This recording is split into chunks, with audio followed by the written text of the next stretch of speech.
بسم اللہ الرحمن الرحیم الحمد للہ رب العالمین والعاقبۃ للمتقین والصلاة والسلام علی خاتم الانبیاء والمرسلین واشہد ان لا الہ الا اللہ وحدہ لا شریک لہ واشہد ان محمدا عبدہ ورسولہ اما بعد فاعوذ باللہ السمیع العلیم من الشیطان الرجیم من نفخہ ونفثہ وہمزہ یا ایہا الذین آمنوا اتقوا اللہ وقولوا قولا سدیدا صدق اللہ العلی العظیم ونفعنی وإیاکم بالذکر الحکیم۔ بہنوں بھائیو، آپ سب کو میرا سلام۔ آپ کے سامنے میں نے سورۃ الاحزاب کی آیت نمبر 70 پڑھی ہے، بالکل آخر میں ہے 22ویں سپارے میں، یہ سورت کے اختتام پر، سورہ نمبر 33۔ انشاءاللہ اس پر تھوڑی سی بات ہوگی، اس تناظر میں جو ہمارے ساتھ اس وقت ہمیں حادثے کی اطلاع ملی۔ میں بیرون ملک میں ہوں، مگر حادثہ ایک ایسا ہے کہ ایک اندوہناک موت ہوئی۔ صحافی ہیں، تھے، اب تو تھے ہو گئے، جرنلسٹ جناب ارشد شریف صاحب، اللہ تعالیٰ ان کو غریق رحمت کرے، ان کی مغفرت فرمائے۔ ان کے سلسلے میں بات کرنا چاہتا ہوں کہ اسلامی نقطہ نگاہ سے ہم نے اس کو کیسے دیکھنا ہے، اور اس کے تناظر میں ہم صحافی کمیونٹی تک، میں گناہ گار، ایک دین کا داعی ہوتے ہوئے، ایک امام مسجد ہونے کے ناطے، ایک دین کا طالب علم ہونے کے ناطے کچھ باتیں کہنا چاہوں گا۔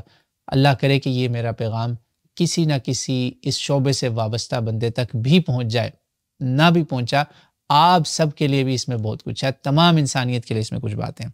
سب سے پہلے آیت مبارکہ کا ترجمہ سنتے ہیں۔ اللہ تعالیٰ نے فرمایا، جو میں نے خطبہ مسنونہ کے کچھ الفاظ پڑھے تھے، برکت کے لیے، سنت رسول ہے اس لیے بھی پڑھے، تو آیت میں اللہ تعالیٰ فرماتا ہے، اور یہ ہمارے جمعہ کے خطبوں میں پڑھی جاتی ہے، آیت تقویٰ میں سے ایک ہے۔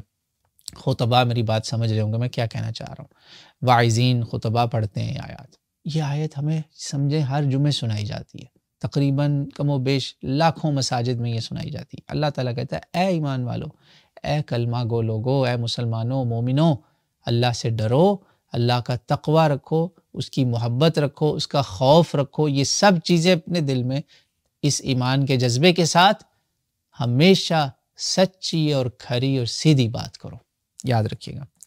تو یہ پہلی بات ہے۔ میں نے 7 پوائنٹس کا ایجنڈا آج کوشش کریں گے اس کو مختصر کریں گے۔ دوسرا پوائنٹ، ارشد شریف صاحب کی موت کے ساتھ، ان کے بہیمانہ قتل کے ساتھ جو مفروضے جڑے ہوئے نا، مسٹیکن آئیڈینٹی، بچے کا اغوا، گاڑی کا نہ رکنا، یہ سب کے سب مفروضے یقین مانے ایسے ہیں کہ اس کو کینیا کی اپنی گورنمنٹ نے ریجیکٹ کر دیا ہے۔ انٹرنیشنل لیول پہ لوگ انویسٹیگیشن کی باتیں کر رہے ہیں، پاکستان کی حکومت کا اعلان بھی خوش آئند ہے، بہت اچھی بات ہے، وہ آیا، مگر انٹرنیشنلی کوئی نہیں مان رہا یہ سب جھوٹ کو۔ کیوں نہیں مان رہا؟ کیونکہ یہ وہ ملک ہے جہاں پہ پاکستانی کرنسی کے ایکویولنٹ تقریباً 30,000 میں آپ پولیس کو ہائر کر کے کسی کو بھی مروا سکتے ہیں۔ جی ہاں، اور پاکستان، انڈیا، بنگلہ دیش، ایون آپ افغانستان کو بھی ملا لیں، ان 3-4 ملکوں میں تو انکاؤنٹر کلچر ہے، مقابلے کا کلچر ہے۔ ہم خود جانتے ہیں، ہمارے عزیز و اقارب پولیس میں رہے ہیں بھی، ہم بہت اچھی طرح جانتے ہیں اس چیز کو کہ کیا کیا ہوتا ہے اور کیا نہیں ہوتا۔ اللہ کی پناہ، توبہ توبہ استغفراللہ۔ تو ہم سے کیا چھپا ہے؟ ہم تو نعوذ باللہ میں کہتے ہیں نا، ہم تو ایک ہی تھالی کے چٹے بٹے ہیں۔ تو خدا کے لیے ان مفروضوں کو نہ سنیں، یہ سب جھوٹ ہے، ایک ایک شخص جانتا ہے۔ اچھا جی، اب یہ تو پھر اس لیے لہٰذا ہمیں پتہ ہے کہ تیسرا پوائنٹ کہ یہ ایک ظالمانہ قتل ہے، ظالمانہ قتل ہے، بہیمانہ قتل ہے، مظلومانہ موت ہے، ایک آدمی کی مظلوم موت ہوئی ہے، کیونکہ بظاہر اس نے کوئی ایسا گناہ، ایسا کوئی جرم نہیں کیا تھا کہ جس کی سزا موت بنتی ہے، اگر تھا تو اس کو کورٹ آف لاء میں پروف کیا جاتا نا، یہ اس طرح تو کوئی بھی کسی کو اٹھ کے مارتا پھرے گا۔ تو ہمیں پتہ ہے انویسٹیگیٹو جرنلسٹ جو ہیں ان کی اموات بہت ہو چکی ہیں، پاکستان میں کئی لوگوں کا ریکارڈ ہے، تو لہٰذا یہ جو ارشد شریف صاحب ہیں ان کے بارے میں بھی سن لیجئے۔ چوتھا پوائنٹ، یہ کون ہے؟ میں ذاتی طور پہ ان کا نہ فالوور تھا، نہ ان کا فین تھا، میں تو ان کو جانتا ہی نہیں تھا۔ میری توجہ کس لیے اس واقعے پر ہوئی کہ باخدا مجھے بچوں کی روتی ہوئی ویڈیوز اور بزرگوں کی، بوڑھوں کی، مڈل ایج کی، ہر عمر کے لوگوں کے پیغامات جب آئے تو باخدا مجھ سے رہا نہیں گیا، میں رو پڑا، مجھے رونا آ گیا کہ یار یہ بندہ واقعی کوئی تو بات تھی اس میں۔ پھر میں نے جب اس کے دیکھا اس کے بارے میں کہ بھئی اس کی تو وجہ شہرت ہی انویسٹیگیٹو جرنلزم ہے۔ یہ دنیا جانتی ہے کہ جو انویسٹیگیٹو جرنلسٹ ہوتے ہیں نا، یا وہ اپنی انویسٹیگیشن پر بک جاتے ہیں یا ڈر جاتے ہیں یا اس کا کوئی نیوٹرل ورژن نکالتے ہیں جس میں تھوڑا کہتے ہیں نا بیک فٹ تھوڑا فرنٹ فٹ، تھوڑا آگے تھوڑا پیچھے کھیلتے گئے تو جان بچ گئی، مصلحت پرستی ہوئی، ورنہ مارے جاتے ہیں، اکثر ہی مارے جاتے ہیں، یہ بات مان لیں آپ۔ لہٰذا اشرف شریف صاحب کی موت جسے کہتے ہیں نا it was all over the وال، یہ ہر لکھا ہوا تھا۔ اور وہ میں نے ان کے بیانات دیکھیں، جو کہ ہمارا 5واں پوائنٹ ہے کہ کس لیے بھی موت اس لیے بھی کہ وجہ سے اللہ نے قرآن پاک میں کہا نا کھری اور سچی سیدھی بات کرو، ایسے لوگوں کی زندگی آسان نہیں ہوتی۔ ایک مثال دیتا ہوں، صحابی رسول سیدنا ابو ذر غفاری رضی اللہ تعالیٰ عنہ، جو اسلام کا نمبر 5 ہے، 1/5 آف اسلام ان کو کہا جاتا ہے عالم اسلام میں، مگر یہ وہ بندہ تھا جس کے دوست بہت کم تھے۔ کیوں؟ اس کا اندر باہر، نبی پاک نے فرمایا اس کا اندر باہر ایک ہے، سچ گو ہے، بالکل صداقت والا آدمی۔ تو بھائیو یہ ہے معاملہ، تو جو بچ کھل کے بات کرے گا نا، جو سمجھے نیوٹرل زون میں نہیں رہتا، اکثر وہ ریڈ لائن کراس کر جاتا ہے، سمجھ لیں اس نے اپنی جان ہتھیلی پہ رکھ لی اور اسی لیے ان کی موت ہوئی ہے، یہ تو واضح ہے۔ تو 6واں پوائنٹ، ہم کیا کریں یا کیا کر سکتے تھے؟ سب سے پہلے تو یہ کہنا چاہیے کہ ہم کیا کر سکتے تھے۔ یہ اس امت کی بڑی بدبختی ہے کہ یہاں پر کسی بندے کو اپنی صداقت منوانے کے لیے نا مرنا پڑتا ہے، ورنہ اس کو کوئی یقین نہیں کرتا۔ جی ہاں، یہ بندہ تقریباً 250 ملین یعنی تقریباً 25 کروڑ لوگوں کو، آلموسٹ 250 ملین کی پاپولیشن کے ملک کو کہتا رہا کہ مجھے مار دیں گے، میری جان کو خطرہ ہے۔ کبھی اس کو جیلوں میں ڈالا گیا، کبھی وہ چھپ کے بھاگ رہا ہے دبئی، کبھی وہ چھپ کے بھاگ رہا ہے UK، کبھی وہ چھپ کے کہیں بھاگ رہا ہے، اس کے انٹرویوز ہیں، آن ریکارڈ ہے سارا۔ تو ہم نے کچھ نہیں کیا، ہم وہ لوگ ہیں جو سائٹ پہ بیٹھے دیکھتے رہتے ہیں، پھر جب بندہ مر جاتا ہے ہم اس کی واہ واہ واہ تعریفوں کے پل باندھتے ہیں۔ کیا ہے یہ تو کوئی طریقہ نہیں رہا نا۔ یہ کرتی ہے یہ امت، یہ شروع سے کرتی آئی ہے۔ جو بندہ حق بات کہہ رہا ہو یا سچ بول رہا ہو اس وقت ساتھ نہیں دیتے، جب وہ مر جاتا ہے نا پھر ان کو یاد آتا ہے کہ یار ہاں یار وہ بندہ ٹھیک ہی کہہ رہا تھا، ہم نے اس کی قدر نہیں کی۔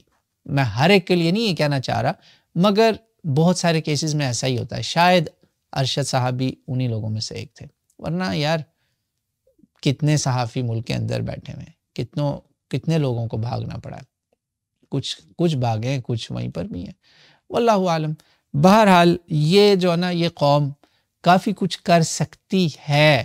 ایسے محرکات اگر آپ لوگ پہلے ہی کچھ ایکشن لے لیتے، زور دیتے، پریشر ڈالتے، تو شاید اس کو جب جیلوں میں تشدد کیا جا رہا تھا، جب اس کو جگہ جگہ وہ اپنے ملک میں چھپتا پھر رہا تھا، در بدر بھاگ رہا تھا، سوچیں آپ در بدر پہلے بھی اس قوم نے یہ کام کیا ہے۔ کچھ لوگوں کے بچے یاد کریں وہ کربلا، مسلم بن عقیل رضی اللہ عنہ، اہل بیت بھی صحابی بھی در بدر بھاگ رہے تھے اور ان کے لیے کوفہ میں کوئی دروازہ نہیں کھول رہا تھا۔ یہ امت یہی کرتی ہے، دل ساتھ ہوتے ہیں، نہ تلواریں ساتھ ہوتی نہ زبانیں ساتھ ہوتی ہیں۔ جی ہاں، بہت افسوس سے میں یہ باتیں کہہ رہا ہوں آپ کو، اور بڑے کرب سے کہہ رہا ہوں کہ یہی کرتی ہے امت۔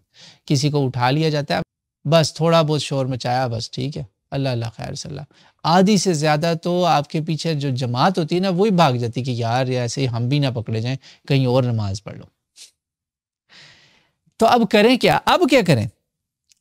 میں آپ کو کچھ باتیں بتانا چاہوں گا، یاد رکھیں، اس بندے کی موت سے ایک سبق لے لیں کہ ان کے مرنے سے آپ ہرگز یہ نہ سمجھیں کہ یہ ان کی شکست ہے۔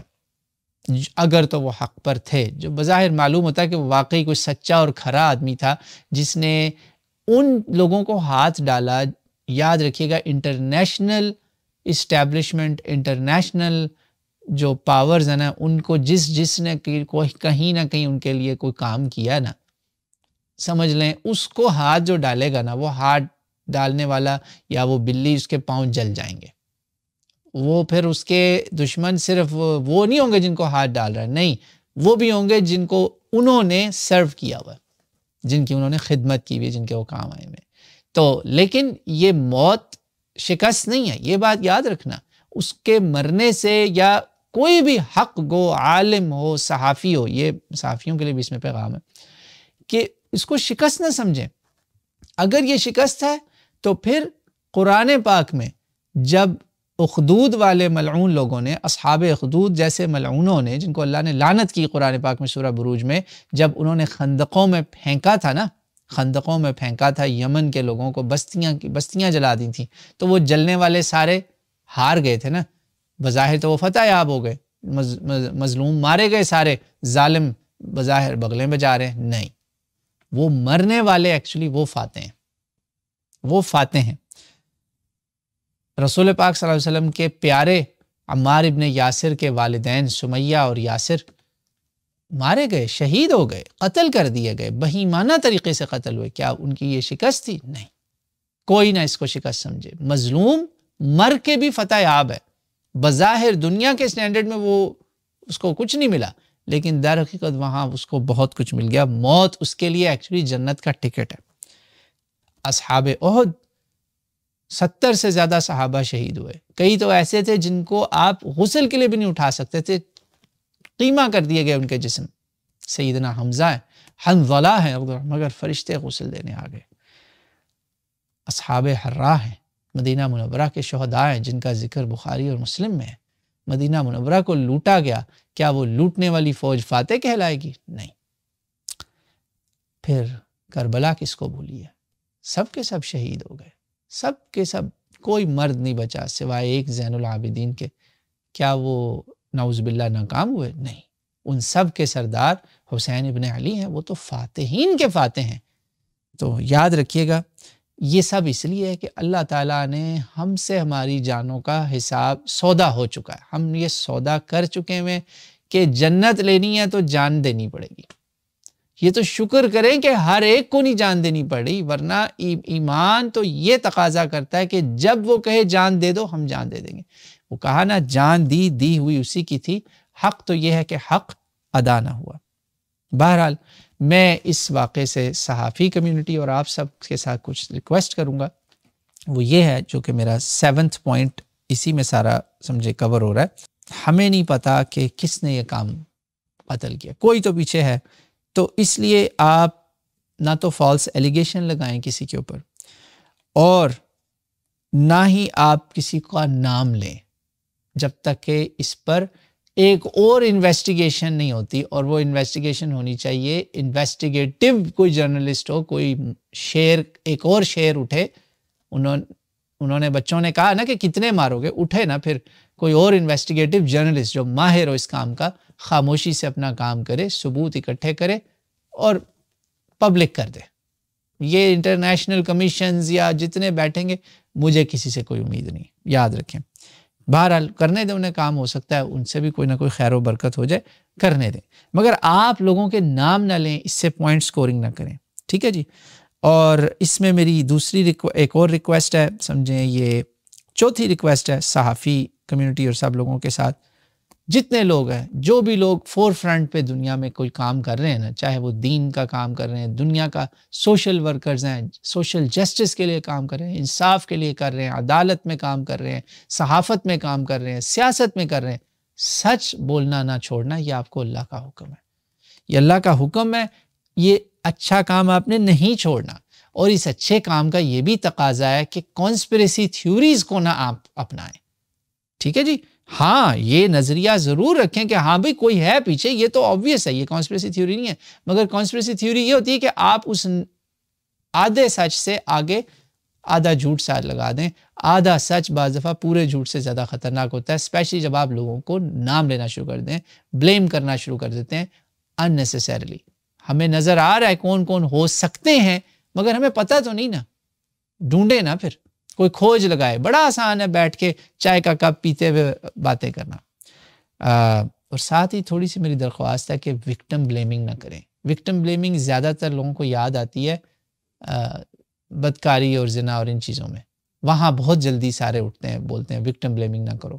اللہ کے بندو، ادھر بھی وکٹم بلیمنگ کی بات ذہن میں رکھو، یہاں پر بھی سوچو کہ مرد بھی وکٹم ہے، جو مر گیا یعنی ارشد شریف، اس کے بارے میں یہ پوچھ رہے، یہ نہیں پتا چلا کہ وہاں لینے کیا گئے تھے۔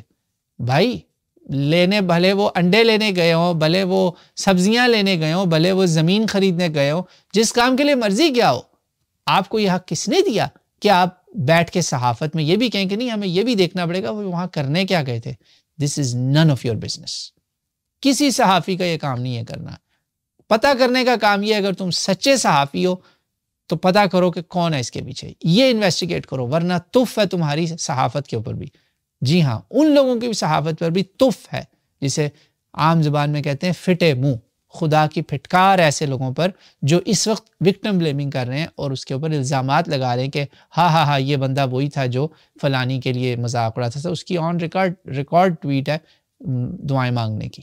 تو ایسے نہ کریں، لوگوں کے کردار کشی نہ کریں، کیریکٹر اسیسینیشن نہ کریں. طوائف بھی ماری گئی ہوگی نا ایسے طریقے سے، اس طوائف کا بھی اتنا ہی حق ہے انصاف کا جتنا کہ کسی عام آدمی کا ہے. ہر ایک کا، جس کے ساتھ ظلم ہوا ہے وہ مظلوم ہے، اور اس مظلوم کا انصاف ہمیں یہاں دلانا ہے. اگر نہ دلایا تو یاد رکھیں یوم انصاف اوپر ہے، جس کو اللہ نے یوم الدین کہا ہے. یوم طلاق، تے کے ساتھ طلاق بولا ہے. ملاقاتیں ہوں گی وہاں پر، سب کے نام بلائے جائیں گے کہ آ جاؤ، حاضر ہو جاؤ. کون چھپے گا جب سامنے آئیں گے؟ وہ کہے گا یہ ہے میرا قاتل. کون چھپے گا؟ یا یہ سب ہیں میرے قاتل. نعوذ باللہ ثم نعوذ باللہ. اور اس کا دوسرا نام یوم الفصل ہے.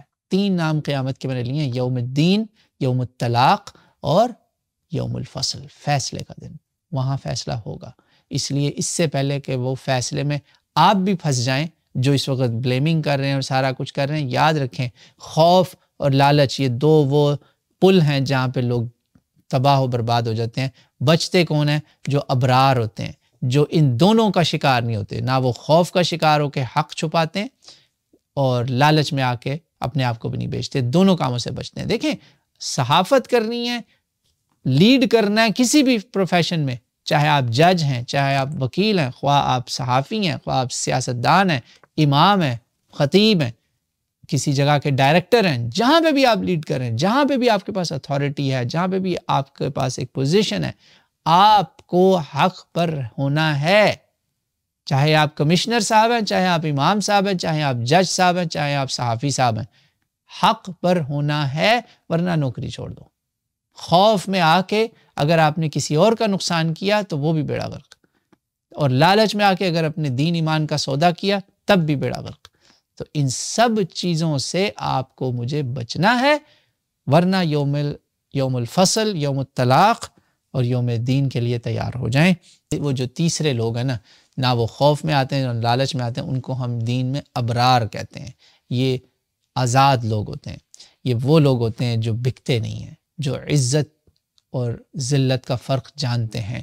جیسا کہ جب ابن زیاد ملعون نے کہا کہ حسین سے کہہ دو کہ میرے سامنے اپنے آپ کو پیش کرے، میرے سامنے اس کو سرنڈر کرواؤ، گرفتار کر کے لاؤ، میں فیصلہ کروں گا کہ میں نے اس کو مارنا ہے یا معاف کر دینا ہے.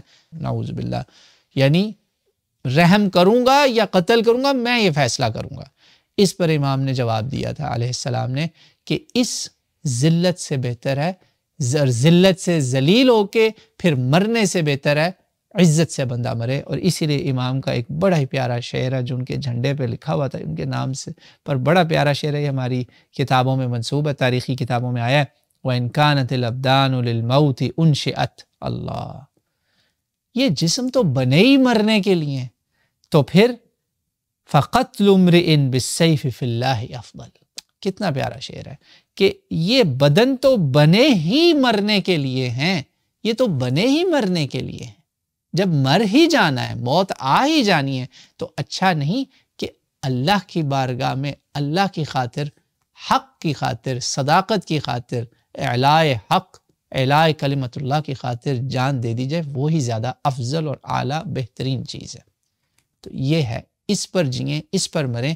میری وہ ویڈیو ضرور دیکھیے گا کہ کربلا اور آج کے مسلمان، آج کے حسینیوں کو پہچانے، آج کے یزیدوں کو پہچانے، سب سمجھ میں آ جائے گا. اللہ تعالیٰ میرے اور آپ کے دین ایمان کی حفاظت فرمائے، اور ہمیں حق اور سچ کو کہنے اور اس پر چلنے، عمل کرنے کی توفیق عطا فرمائے. اس کی برکت سے اللہ تعالیٰ نے کہا کہ اگر تم اللہ کا تقوی اختیار کرو گے، سچ اور صحیح بات، حق پہنچاؤ گے تو اس کے بدلے میں اللہ تمہاری اپنی اصلاح کرے گا، پہلے اپنی کریکشن ہوگی، تمہارے اپنے گناہ معاف ہوں گے، اور پھر اللہ تعالیٰ تمہیں اس اطاعت اللہ اور اطاعت رسول ومن یطع اللہ ورسولہ، اللہ اور رسول کی اطاعت پر کامیابیاں ہی کامیابی، یہ بہت بڑی کامیابی ہے۔